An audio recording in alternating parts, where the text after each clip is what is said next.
Listen, thanks for coming and hanging out, man. I know I've spent some time with you at the gym. We've definitely texted a decent amount, and obviously your relationship with Tish over at the Boys and Girls Club. Shout out Boys and Girls Club. Yeah, Boys and Girls Club San Marcos. So tell me a little bit about what you wanted to talk about today. I know you have some ideas you want to accomplish, and you said you kind of wanted to tell me your story. So I'm here to open ears and just tell me what's going on. Right, absolutely. So I have an idea of a brand that I want to come out with. It's called Chasing Endorphins. Okay. And pretty much what it is, it's my story, my testimony of how exercise and running has helped my mental health. And I have an Instagram that I'm using right now to spread that message. But I think I want to take it further, and I do want to. You do have the company Green Guard apparel, and I would like to put that on shirts. Okay. So I wanted to bring that up to you, see, Okay. And have you created the logo yet, or are you doing that? Yeah, I do have the logo. I worked with a friend of a friend, Pablo. Shout out to Pablo. Thanks for creating that logo. We worked on that logo. It took us about 2-3 weeks. Okay. But now it's just a matter of spreading the message, and I think apparel. So what are you trying to do to accomplish it? Like, what is it Chasing Endorphins is a cool name. Yeah. But for the guy behind the scenes taking photos right now, and for me, clearly I know what endorphins is. Yeah.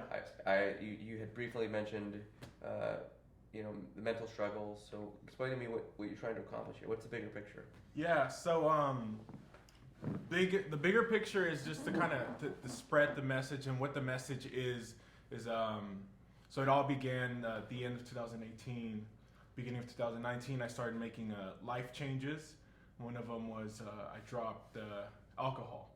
So I had I wouldn't say like a problem. I would do a lot of social drinking, but it was a lot of binge drinking. So it wasn't daily, but it was. It wasn't daily, but it was. You weren't hiding the bottle in your closet, but no. Luckily, it never got to that point, but it was going on the weekends and kind of surrounding my week around that. Looking forward to the weekends to party, to drink, and when I would drink, it wouldn't just be like one drink or two. It would be 7, 5 to 9. Yeah. It would be until you were.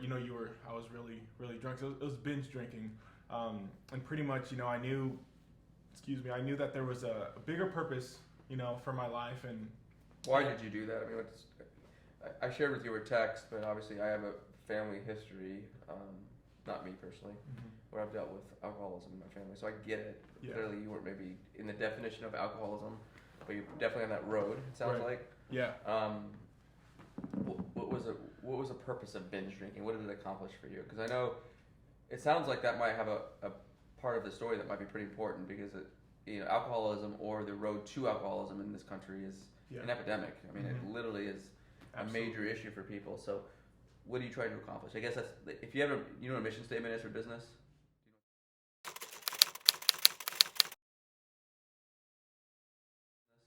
Do you know what that is? A mission statement? Yeah. Mission statement. The reason why the business exists. Like, Green Guard Services is to keep facilities safe, people that eat at restaurants safe, and provide really strong services for those restaurants, right? Right. And that's what we live by. Then we have values behind those, right? If you were to create a mission statement, even though you're not a business per se yet, because that's what we're trying to talk about today. Yeah. What would be the mission statement or the purpose behind Chasing Endorphins? That's what I need to understand. Because if you have that, you literally chew on that, eat on that, sleep on that. If that is the reason Chasing Endorphins exists, it's because of that. Yeah. Have you thought about defining it that way? Yeah. So I mean, I've had a few ideas, and what's come to mind is like just bringing awareness to the mental health benefits of exercise. Okay. And I think a part of that is also having a positive mind. So Positive mind, just in like the way you think about anything in any situation, or a positive mind with meaning, like, just for me it was the knowledge that you take in. For me, I started watching a lot of motivational videos, started reading a lot of motivational or positive readings. Okay. So I think that has a huge influence, aside from the exercise and the benefits that it has, on your mental health. you could do that, but if if your mindset is negative, or if you don't, have you don't look at life, in a positive way, that can slow you down. Sure. So I think for me, just knowing that all these changes and doing this was going to help myself, and now it's, hopefully to help other people. It's just kind of the mindset you have to have with anything that you do. So let's try to clean that up then. And again, we can make this whatever you want, but just so you understand. Yeah. And I can tell you a little more about myself too, so you understand why I think this way. Okay. When you make a mission statement, it needs to be clear, concise, and to the point. So then you can basically, it's like, and I know you're religious, so this isn't to put down the Bible, but this is your Bible for chasing endorphins. Right. This is what makes chasing endorphins tick, right? Yeah. So if you could say, it has to do with having a positive mindset through the use of fitness to create, through endorphins. Yeah. That makes you a happier person. And again, that's clearly not what it would be, but it'd be that you need to have a saying like that. Mm-hmm. And aside from having a shirt or a banner or however you're going to preach that word, you almost want to have that statement. Yeah. To be on your shirts or on Okay. things as well. It doesn't be on everything, but it is going to be what you live by. Okay. Right. And so think about that, and we'll create that if that's what you're trying to accomplish. So then let's talk about the bigger picture here. Mm-hmm. Chasing endorphins is just born, or the concept's born, Mm-hmm. right? Nothing's really evolved other than you just preaching the word like a lot of people do out there, right? Absolutely. Yeah. In 1 month, in 3 months, in 6 months, in a year, in 5 years, where do you want this to be, and how much are you willing to give up?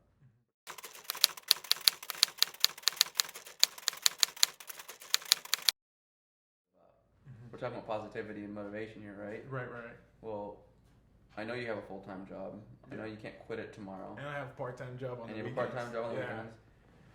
So, how much are you willing to give up? You clearly have given up your weekends in the capacity of not binge drinking and all that, which is awesome. Mm-hmm. But how much are you willing to give up to this cause, and what do you want out of it?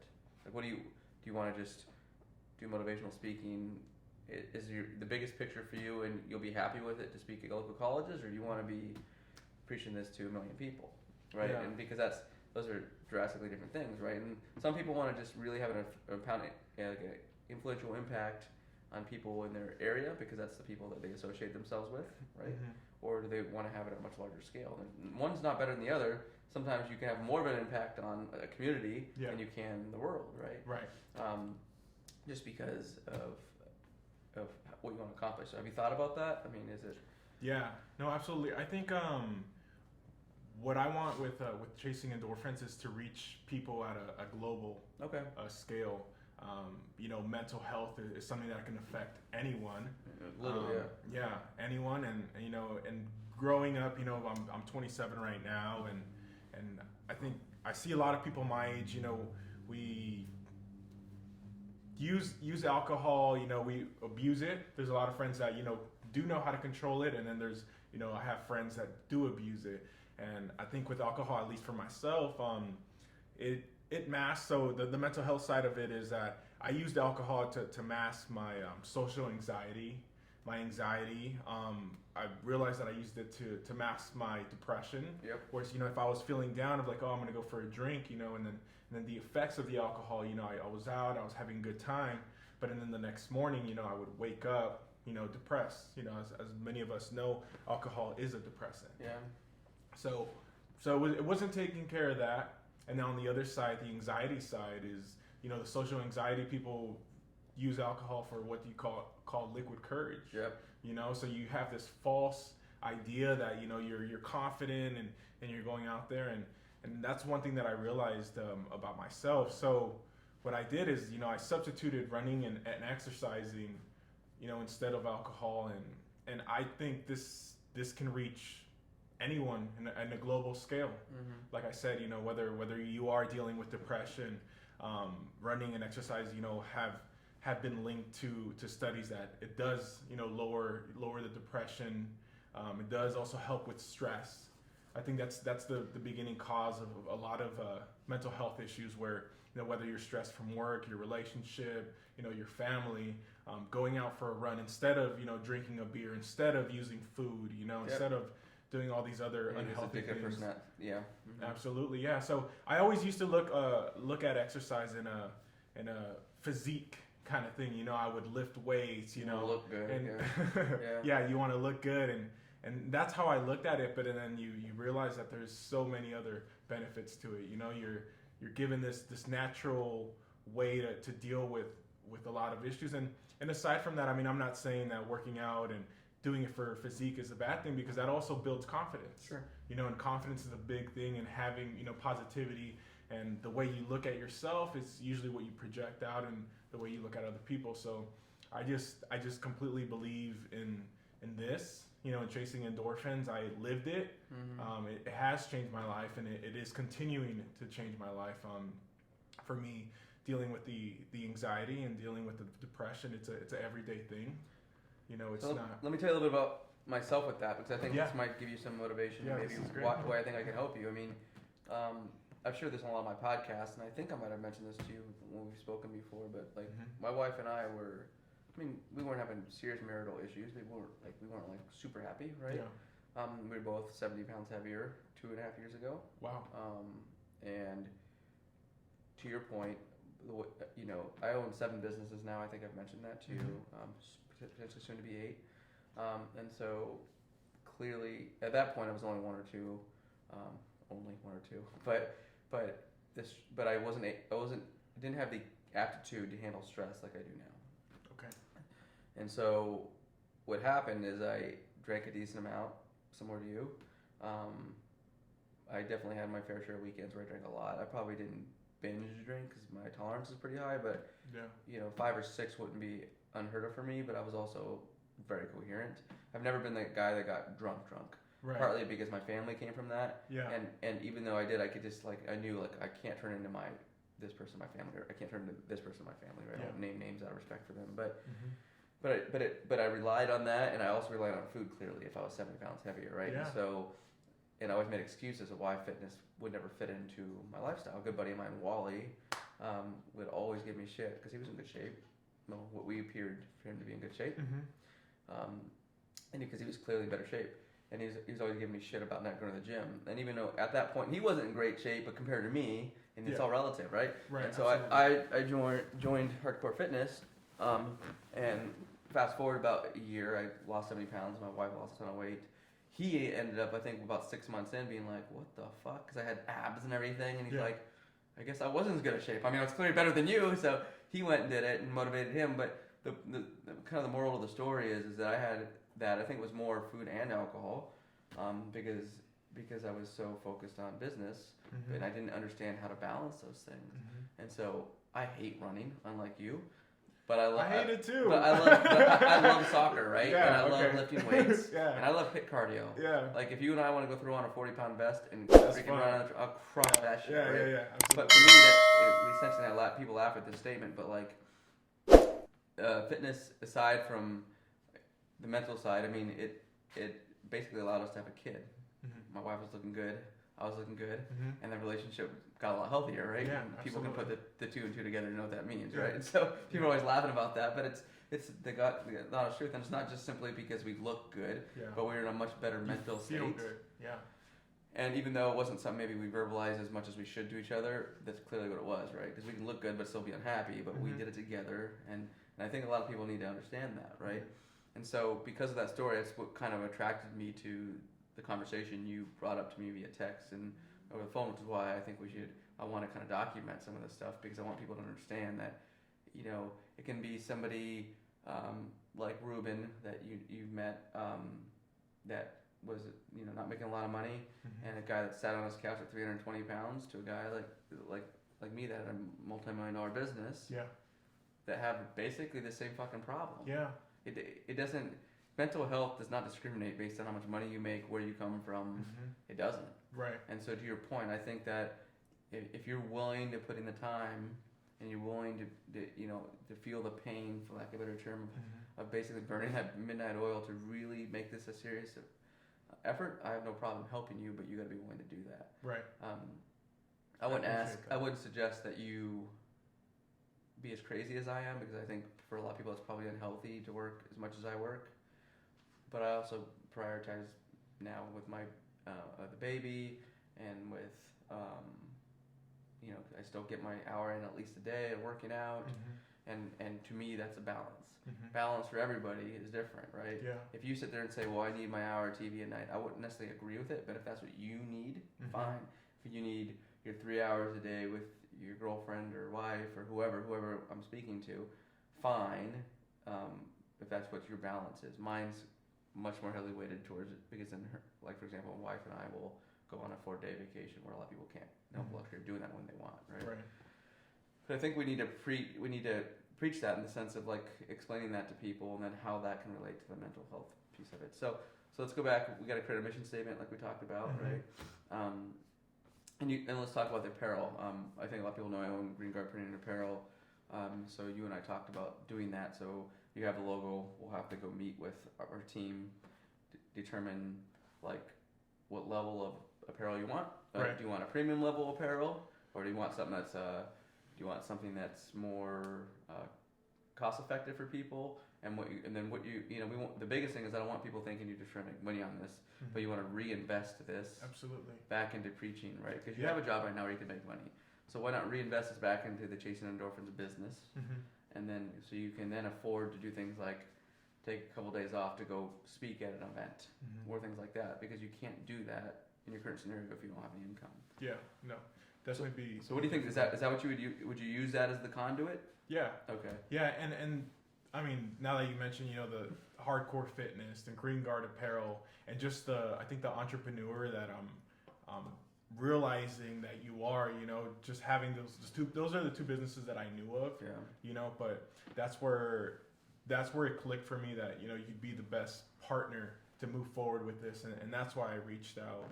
Like you said, we did talk a few times when I did some workouts at Hardcore for that big series race with Omar. Shout out Omar, he's a pretty intense trainer there. That's how I knew it all lined up, and that's why I wanted to partner with you, and I knew that I have a vision, but partnering with you, what you're doing matches up with what I want to do, and it also just push it to the next level. Yeah. You have all these opportunities, and I'm extremely grateful, that we're just having this conversation too. I think it's important. So what we'll do, so in your notes or wherever you have, make sure you get the mission statement. I think what we'll do next, if it makes sense to you, is get that clarified, right? The mission statement, and then I think what we need to do is decide on how the timeline looks. And so next time we meet, let's go over what this timeline looks and what we want to accomplish for the progression of the evolution of Chasing Endorphins. Yeah. Because we want to have that, and then you said you want to work with me, and this is where you like it, but you won't like it. I'm going to hold you accountable for getting this shit done, right? No. I'm going to be like, you're going to say I'm busy. I'm going to say I don't fucking care. Yeah. If you want to preach this, then you're going to have to work. Absolutely. Right? And so I know you're not an early guy. You wake up at 7, right? I'm going to do it for at least 2 hours already at that point. So you're going to have to do that, right? Absolutely. Or you're going to get your workouts in then and then work on it at night. Whatever works for your schedule. But in order to do this, it's going to have to be an habitual, consistent, no nonsense, I'm doing this for the right reasons type of mentality. And if you truly care about this, which it sounds like you do, I'm assuming you've thought about this for more than just a week, right? Yeah. Because I always tell people when they start businesses or they start things, I hate calling this a business, even though it is what it is, because it's a business for a better cause, right? It's not just like, hey, we're starting a landscaping business today, right? You're doing this. It's a business it's a movement. It's a movement. It's ultimately a movement that I'm trying to create in people and kind of. But it's a business to substantiate the movement. Absolutely. That'd be the way to look at it, right? Yeah. But the reality is that people get super excited about like a sexy thing and movements and creating a dog shelter. And I'll talk about this on my vlog later today. But I get tired of fucking people telling me about how bad they want to do this and do that, to be completely honest with you. And maybe it's just going to put a little more pressure on you, and then they never fucking do a damn thing about it. It actually makes me angry. And it shouldn't, because like, why am I getting angry about it? But I think it makes me angry because I have a firm belief from a mentality standpoint that the human race in general has so much more ability than what they show. their limiting beliefs, which you and I have talked about, are so ridiculous. Yeah. But the problem is that they just don't do shit they say they're gonna do. They just like to talk. Yeah. Right. I don't want that to be you. Mm-hmm. And we'll find out pretty quickly if it is. Absolutely. And this is going on camera, right? Because I'm gonna sit there and say, did you get the meeting with the doctor? And you're gonna be like, no. I'm gonna be like, why not? Yeah. Did you get whatever we want to do? If we want to interview about I'm just talking on my right now, but say with endorphins, we want to make it more of a technical side. You're gonna get a psychiatrist. If you want a more medical perspective on why endorphins help somebody, then you get a doctor. If you want to get somebody that's maybe had issues with alcohol, then you'd have that. But you're gonna be like, well, no, you've had a long week, and then like I'm the wrong person to be telling that to, right? Yeah. Everybody has the same 24 hours. You've said that to me, so it's just a matter of what you choose to spend it. Yeah.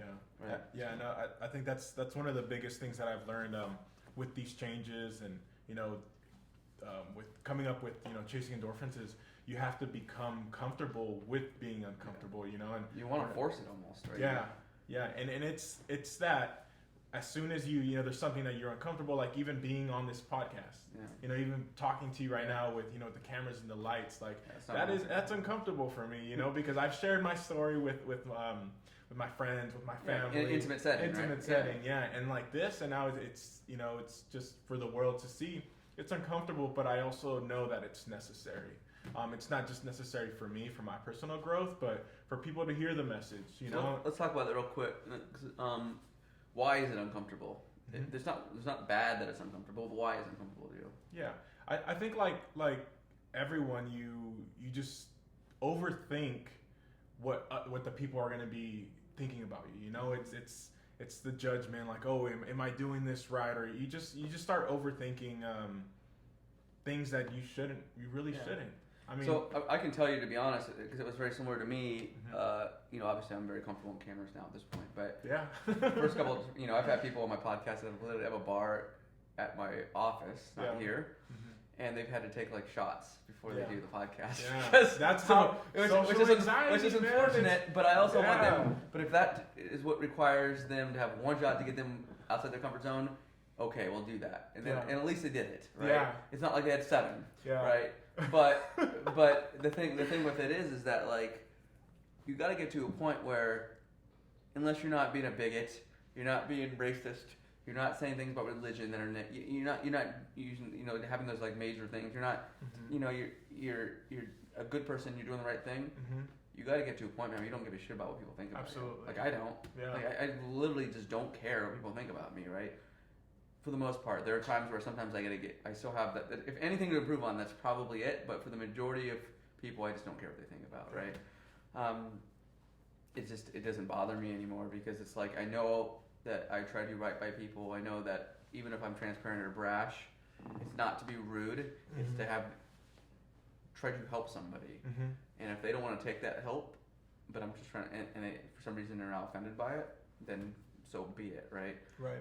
Because I know I can go to sleep at night knowing I'm trying to do right by people, right? And so that's why I don't care. Like if somebody goes, "Oh, I can't believe he's sharing this. It should be private." Fuck him. Like it doesn't. It's not your problem. Yeah, and that's the thing that I think as long as your conscience is right, as long as you have the right intentions, as long as you don't do it, in a malicious way or way to just a negative matter. You do it, and the people that are going to receive it will receive it, and the people that don't, you don't worry about that. You can't. Because all that's going to do is do a disservice for the people that want to hear it. Absolutely. Right? And that's my mentality. Yeah. So if I make 50 people happy and I piss off 2, I'm winning. I mean, that's just the way. Because I'm a brash, loud, kind of matter-of-fact type of guy, but majority of people like that because they know what they get, right? Some people are like, you're too much. Like, I just can't. Okay, cool. Then don't deal with me. Like, and yes, do I have to, especially in business in certain scenarios, do I have to kind of adapt? Sure, I'm not going to be ignorant to that, right? But when it comes to like my personal life and the fact of how I operate, they got to accept it, or they just don't have to be around me. Yeah. And it's because I know that what I do is helping people, right? So I think we'll leave it at that today. I think what we'll do is I need you to come back to me by when? When can you have a timeline for me? I can have it done by realistically. This Monday. One thing I want to teach you about deadlines, my assistant can attest to this, and since you're an assistant, you know this too. Yeah. Is people tend to set unrealistic deadlines. So Monday's fine, but don't miss it. Right. All right, because if you miss it, it's definitely not off the right foot. It's not because you work for me or any of that, but I don't want to waste your time, and I don't want you wasting my time by not having realistic deadlines. I think it's also like just accountability. Yeah, well, just being accountable, and I'm the king of that. If people can attest to that with anybody, man, I hold people accountable like you wouldn't believe, right? But it's not a bad thing. Yeah, it's not a bad thing, and it only makes people better. Yeah, right? absolutely. I got a million stories on that. So we'll start with that. And then work on your mission statement too. That might be something that kind of evolves as we get this because this is so damn new. Yeah. But we'll get that mission statement. I think because we understand now, or I understand the reason behind the movement. Mm-hmm. But we need to define it in words. So when somebody goes, what is Chasing Endorphins about? Mm-hmm. You say mission statement. You say this, and this, and it just rattles off like that. That's what it is. That's how you want to define it. Right? I think it's a matter of narrowing it down. Yep.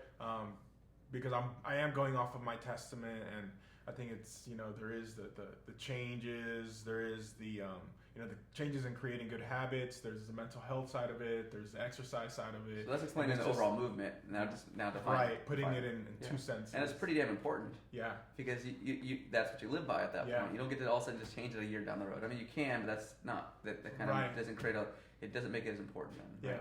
Yeah. And then so that will probably evolve, I assume, over the next month. So we'll create the timeline during our next meeting, and then we'll probably have that meeting maybe at Green Guard, and then based on how time works out, we maybe would have maybe we'll do it on a weekend so we're not rushed for you to get to work. Yeah. And then what we could do is the following time is sit down with my team for apparel, and then talk about how that looks and what you want to try to accomplish with that. Yeah. Fair? That's exciting. Yeah. Cool. Thank you. No problem. Appreciate it. No problem. All right.